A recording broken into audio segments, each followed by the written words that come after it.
Welcome everyone to Zoom into Books with award-winning author Karl Stewart. You've seen Karl on Zoom into Books before, but this is his first children's book he's going to be reading to you today. So Karl, take it away. Thanks, Kathy.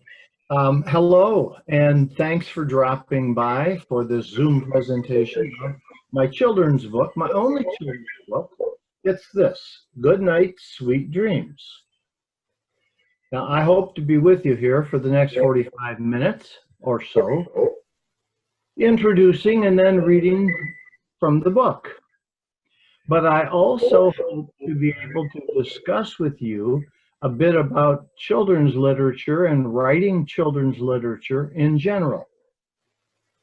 It's quite a subject. By profession, as I mentioned, this is not my usual game.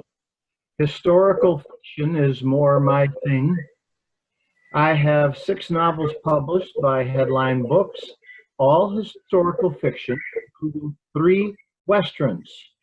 And this small illustrated book, which is aimed at readers around 5 to 8 years old, in that category.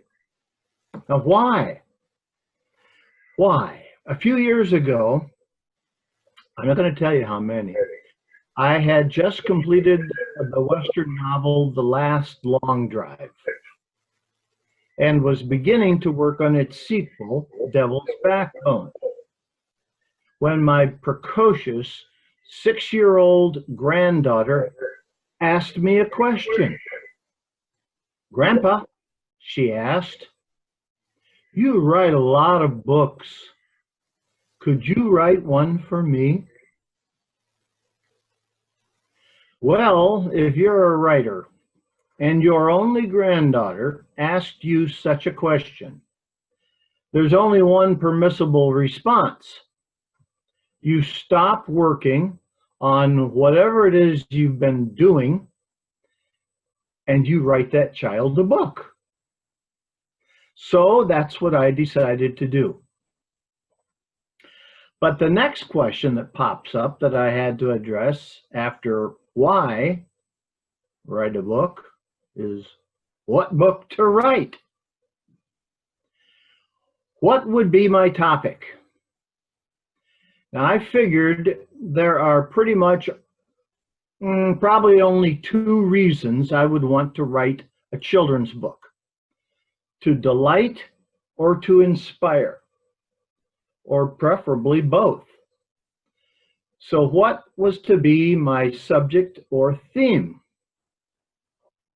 Now, at that time, I was beginning work on the second Western. It's a story of a young Native American in the late 1800s trying to make his way in a white man's world. First as a cowboy, working cattle and on ranches, and later on as a rodeo star. Based on the life of a real person, Seabird was his name. As you can imagine, he had to overcome much in order to build his life and keep his integrity. To make it more complicated, this man, Seabird, was my own great-grandfather. His story was personal, and the path he chose was a troubling one. It all just seemed so unfair. So, when my granddaughter asked me to write a book for her, I considered what I wanted to talk to her about. And what it came down to was race relations. That's right, call me a fool. I wanted to hold a conversation with my 1st grade granddaughter about race relations.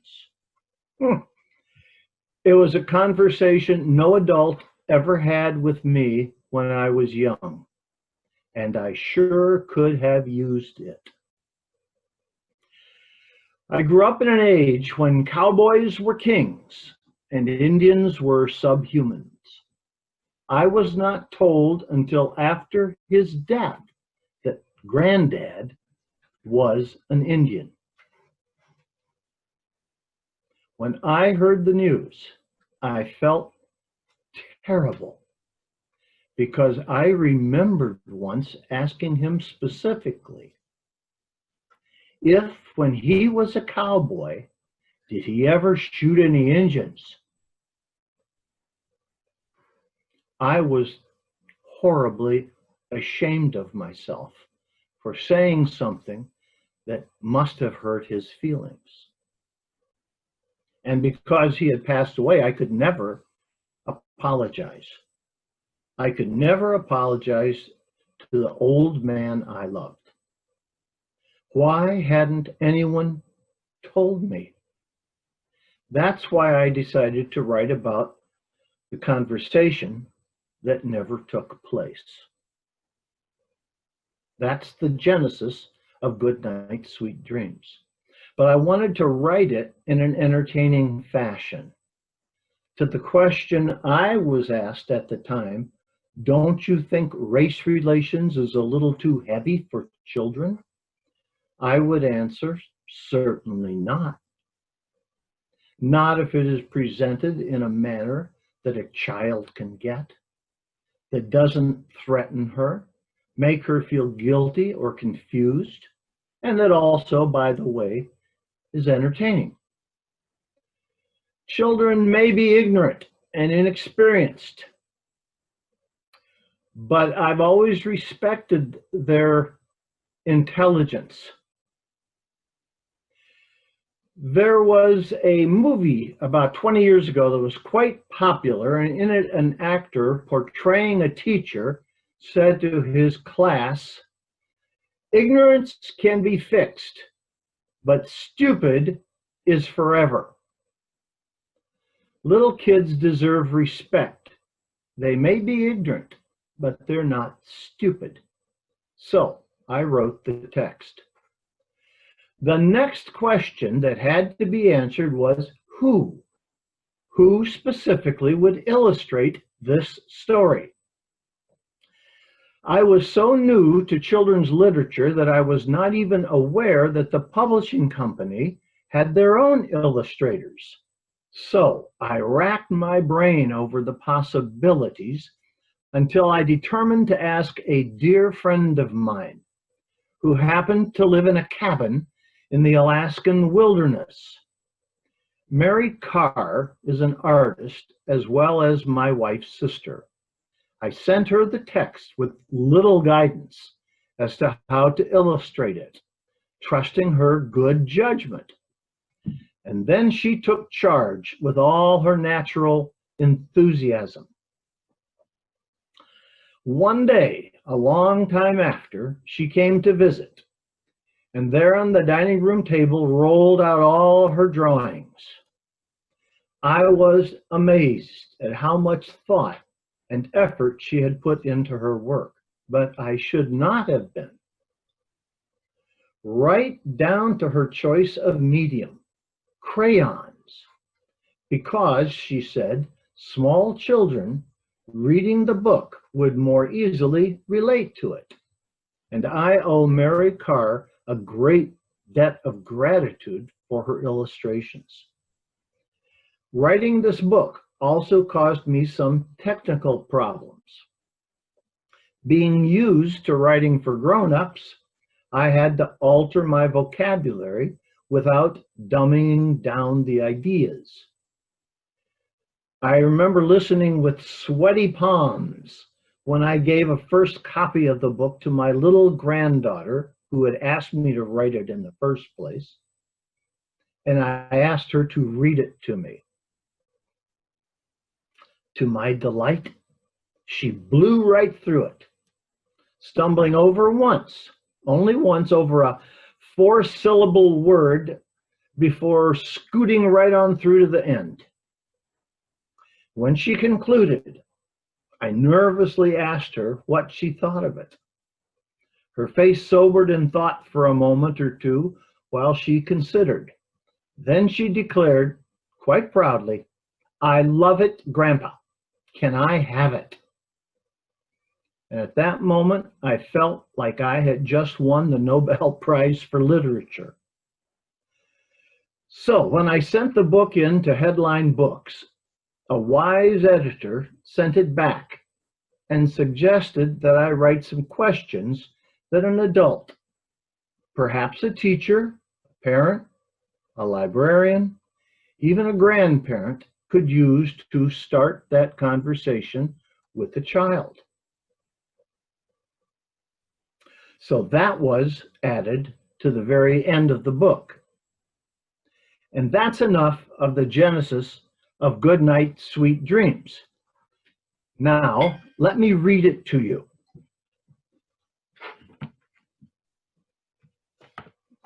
Okay. Just a second while I call it up here. It's a little easier to see on the screen than if I hold it up. This is the cover. Good Night, Sweet Dreams, illustrated by Mary Kay Carr. The thing about this, one thing you'll notice right away, is that this is a small book. It's a paperback book. It's not a coffee table book. And I'll explain the reason for that when I get to the end. All right, let's go in. Just the first page. You notice that Mary is a wildlife artist sort of person. Every page in this book has got nature just embedded in it. Just like I said, she lives or lived in a cabin in the Alaskan wilderness.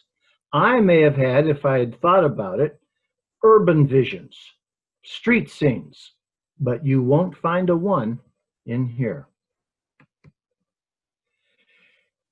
The book is set up so that on opposite pages, on opposite sides of the page, one side has the text, the other side has the accompanying main illustration. So this text is right across from the picture. Daddy, tell me about the old days when I was a baby. Okay, what do you want to know?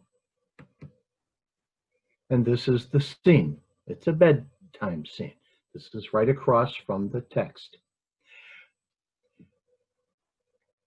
I said Mary was a wildlife artist. If you look around, even in this interior picture, you see a boat in the picture. There's the woods and the night outside.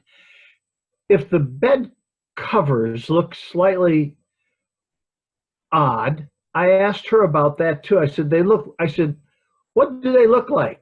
And she said, mountains. I said, yes, you're living too close to the mountains. Even the bed covers look like mountains. About colors. Colors, Let's see. When you were a baby, colors were much brighter than they are today. Sitting there talking. I love those toys that she drew in the room. Your mommy's geraniums were so red, I would have to cover my eyes.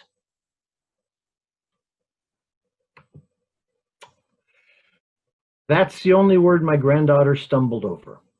She got to that word she'd been reading. She goes, grr, grr. What's that word, Grandpa? And I said, that's a soft G, like gentle or George, not a hard G, like goblet or something like that, or gum.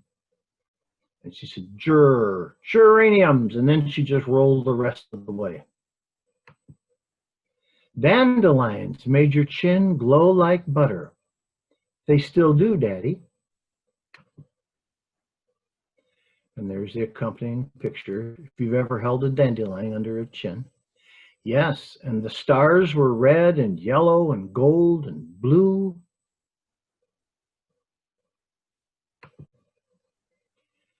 And there's the night sky.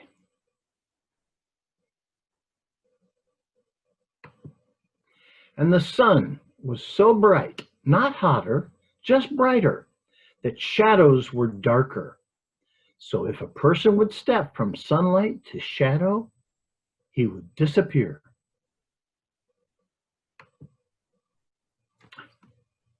I think I just pushed a button too far. There we go. This is a boy running down between some birch trees, and as he steps into the shadows, he disappears. As he goes into the sunlight, he reappears.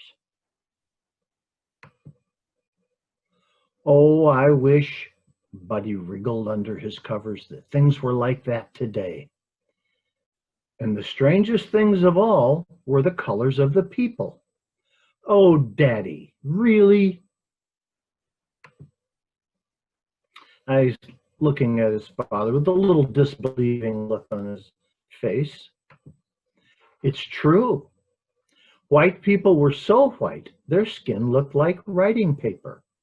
They liked it, but everybody agreed it looked kind of sickly, so they tried to make it darker. And that's the family at the beach, trying to work on their tans to get a little more color.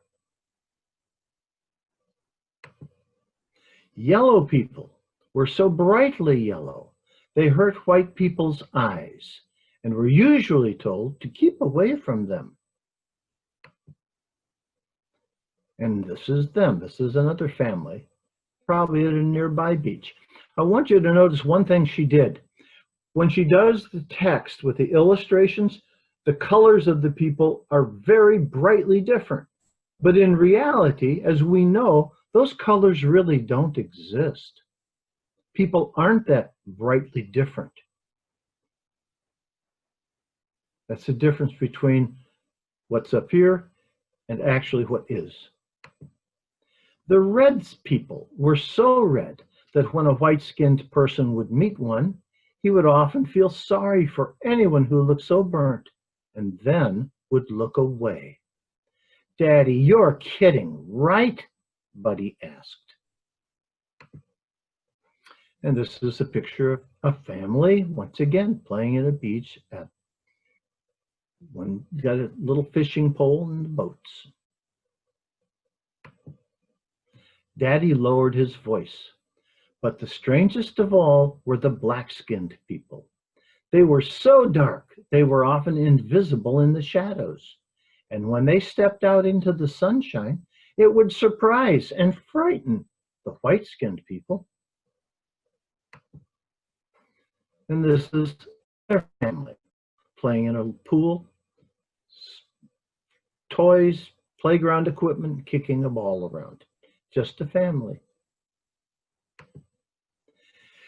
As a result of all these brilliantly sharp colors, unfortunately, very few of the differently colored people ever became friends.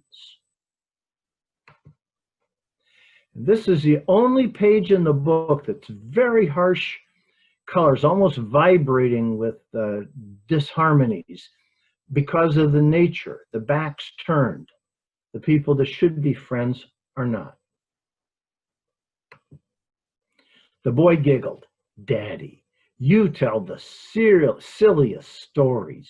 I know you're kidding. That could never happen. Really?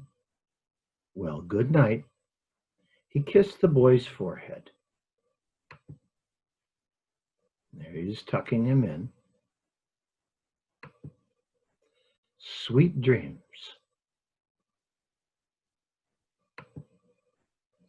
And there he is asleep, playing with all his friends of every color. Whoop, I also went too fast. There. After that last page are some discussion questions to open the dialogue at home or in the classroom. Bridging cultural gaps through early readers will enhance classroom participation and understanding of those who are different from us. There are several questions that they operate at different levels. The first three are simply fact questions. What racial groups are mentioned in the story? That'll teach the kids to recognize and at least be able to identify and use correct words. 2, in what areas of the world did each group originate? Number 3, why and how did large groups of each come to America? Those are just strictly fact. There are some open-ended questions for discussions. Question 4 about the book. What does Daddy know about the subject that the child does not? There's all hints about that. Number 5, what does the child know that Daddy does not, or that maybe Daddy has forgotten? And number 6, why do you think Daddy wants to discuss the subject? Now, on a deeper level that young children might not get to, it depends, but parents could think about. Why is the picture Daddy paints of the 4 races being relatively equal to each other in suspicion and guilt inadequate? There's more to the story. There's a lot more to the story. Now, over here, this is the back cover. And I'll just read that to you too because it gives information. Good night, sweet dreams is an excellent introduction to accepting those who are different from us. Cultural diversity in education, whether at school or at home, continues to be important to society. Teaching respect of others is one aspect of this book. It's an excellent way to open lines of communication between parent and child, teacher and student. Many educational objectives state that in order to achieve social and emotional learning standards, schools should address student development holistically and relate it to real-world functioning. It is important to select culturally appropriate materials and examples that respect individual differences while at the same time acknowledging and celebrating the cultural diversity of the students within the classroom, school, community, state, nation, and world. Good Night, Sweet Dreams fits this criteria, plus encourages early reading skills. Below that is a little sentence or two about me wearing a pair of cowboy chaps, and I want to draw your attention to that because those chaps were made for me for my 4th birthday by my granddad, Seabird, the Native American. He was actually of a tribe called Choctaw.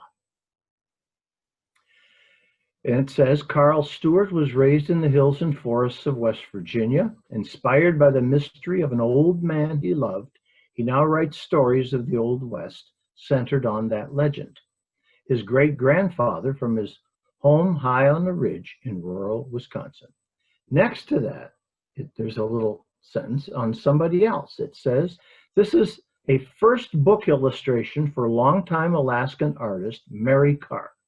Mary and her husband live, I would have to change that to lived because they have since moved, in a small remote cabin on a wild salmon river with the bear and moose and within sight of Mount McKinley. When I wrote this, it's now officially changed to Denali.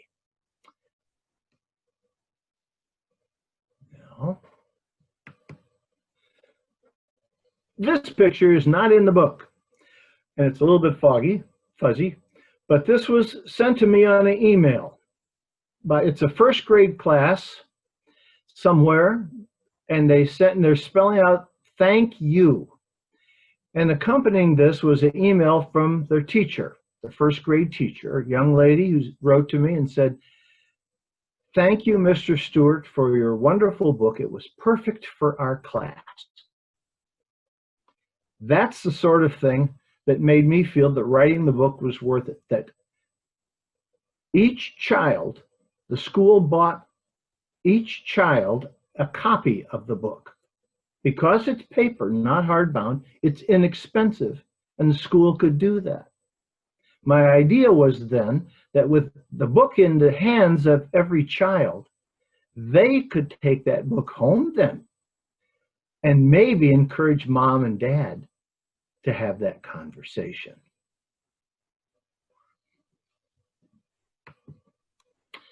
This final picture of this little fairy princess is a picture of my inspirational granddaughter at about the age when she asked me one day, "Grandpa, could you write me a book?" And that's that. This is some contact information, my email address, or if you wish to purchase a book, you could order it through Headline Books, or you could contact me on my website. And next, we'll get off of this. There. I hope that you like Good Night, Sweet Dreams, that it provides a little food for thought about the nature of children's books, which is really our way of adults of talking to children through the printed word. Try to write it with respect and also entertaining.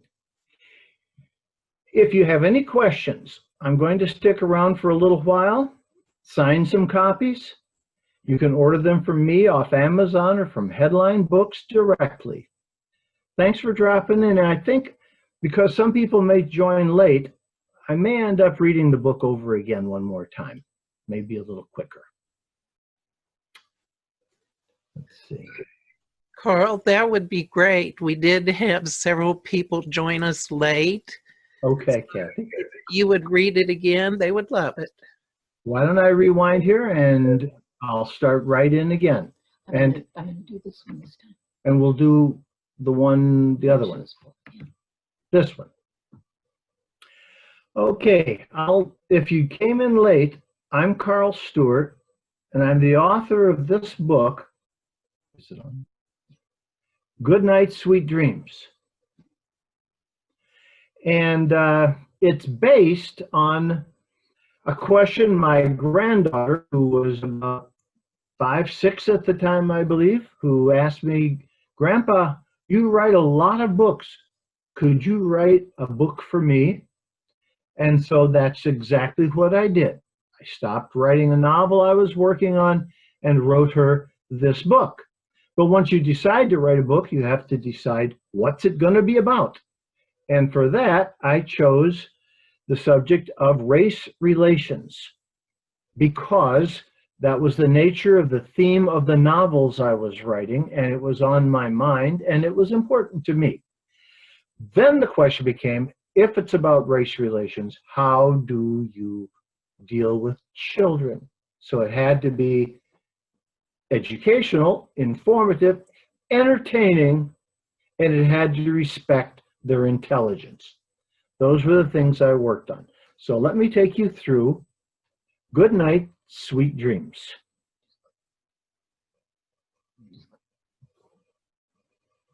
Let me see. I'm trying to find, there it goes, inside the front cover. Now, I want to introduce the artist to you. Her name is Mary Carr. At the time this was done, she lived in a cabin in Alaska in the wilderness, and she lived there for ages, 40 years. So every illustration she did for this book is dealing with nature. Okay. Well, that's not moving. Try it again. Let's try to turn the page here.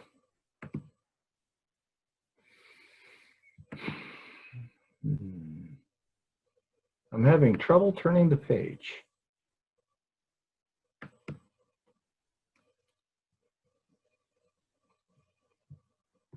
Let's see. Doing something new the second time around is interesting. I'll get it.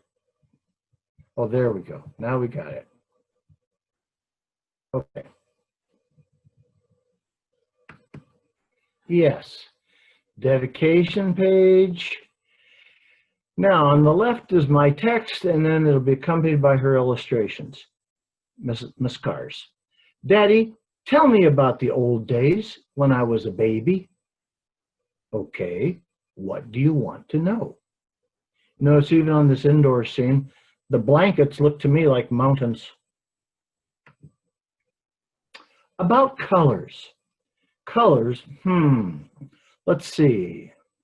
When you were a baby, colors were much brighter than they are today. Your mommy's geraniums were so red, I would have to cover my eyes. By the way, that's the only word that when I asked my granddaughter to read the book to me, that she stumbled over. I had to give her a hint and tell her it was a soft G, like gentle and George, not a hard G, like gobble or gum. The dandelions made your chin glow like butter. They still do, Daddy. Yes, and the stars were red and yellow and gold and blue. Wish you could see her original drawings. And the sun was so bright, not hotter, just brighter, that shadows were darker. So if a person would step from sunlight to shadow, he would disappear. Oh, I wish, Buddy wriggled under his covers, that things were like that today. And the strangest things of all were the colors of the people. Oh, Daddy, really? And here the little boy looks at his dad with a wiser-than-thou look. It's true. White people were so white, their skin looked like writing paper. They liked it, but everybody agreed it looked kind of sickly, so they tried to make it darker. And there's a typical family at the beach. What are they doing? Why, they're working on their tans. Yellow people were so brightly yellow, they hurt white people's eyes and were usually told to keep away from them. And there's a family having a picnic. I want you to notice one thing. It just occurred to me. I should have mentioned it before. Where the text is and the illustrations of the people and their colors, they're very vivid colors. But on the illustrations, they're not vivid colors because we all know those colors are very muted, almost unnoticeable often. The red people were so red that when a white-skinned person would meet one, he would often feel sorry for anyone who looked so burnt and then would look away. Daddy, you're kidding, right? Buddy asked. Daddy lowered his voice. But the strangest of all were the black-skinned people. They were so dark, they were often invisible in the shadows. And when they stepped out into the sunshine, it would surprise and frighten the white-skinned people. And I think you could read that on two different levels. As a result of all these brilliantly sharp colors, unfortunately, very few of the differently colored people ever became friends. And on the left, you see them turning their backs to each other, and on the right, almost a vibrating type of harshness, a dissonance. That's the only page like that in the book. The boy giggled. Daddy, you tell the silliest stories. I know you're kidding. That could never happen. Really? Well, good night. He kissed the boy's forehead. Sweet dreams. And as he leaves and the boy drops off to sleep with visions of all of his friends of every kind of different color and the playtimes, that brings us to the end of the book. And here are some questions that I was asked to write that could help a parent or a teacher or a librarian or a grandparent or any other interested and involved adult to start a conversation with the small child. They're not preachy questions. They are on 3 different levels. The first 3 are fact questions. What racial groups are mentioned in the story? Number 2, in what areas of the world did each group originate? Number 3, why and how did large groups of each come to America? Several open-ended questions without immediate answers. And sometimes they're very different.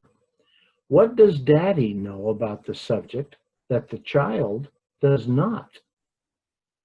And then turn it about. What does the child know that Daddy does not? Number 6, why do you think Daddy wants to discuss this subject? And on a level deeper, that might require the child to have a level of sophistication that doesn't often occur in first grade. Why is the picture Daddy paints of 4 races being relatively equal to each other in suspicion and guilt inadequate?